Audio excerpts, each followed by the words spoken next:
دوستو، کیا آپ کو پتہ ہے کہ ابراہیم علیہ السلام کے والد کا کیا نام تھا؟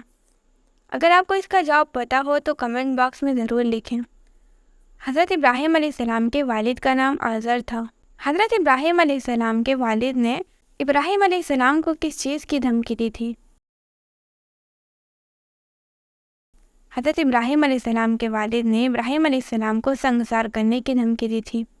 دوستو، کیا آپ کو پتہ ہے کہ ابراہیم علیہ السلام نے بتوں کی بے بسی ثابت کرنے کے لیے ان کے ساتھ کیا کیا تھا؟ حضرت ابراہیم علیہ السلام نے بتوں کی بے بسی کو ثابت کرنے کے لیے ان کو توڑ دیا تھا۔ ابراہیم علیہ السلام سے جس بادشاہ نے مناظرہ کیا تھا اس کا نام کیا تھا؟ حضرت ابراہیم علیہ السلام نے جس بادشاہ سے مناظرہ کیا تھا اس کا نام نمرود تھا۔ بادشاہ اور قوم نے ابراہیم علیہ السلام کو کیا سزا دینے کا فیصلہ کیا؟ انہوں نے ابراہیم علیہ السلام کو جلانے کا فیصلہ کیا۔ جب ابراہیم علیہ السلام کو آگ میں ڈالا گیا تو اللہ نے آگ کو کیا حکم دیا؟ اللہ تعالیٰ نے آگ کو حکم دیا کہ اے آگ، تو ابراہیم کے حق میں سرد اور سلامتی بن جا۔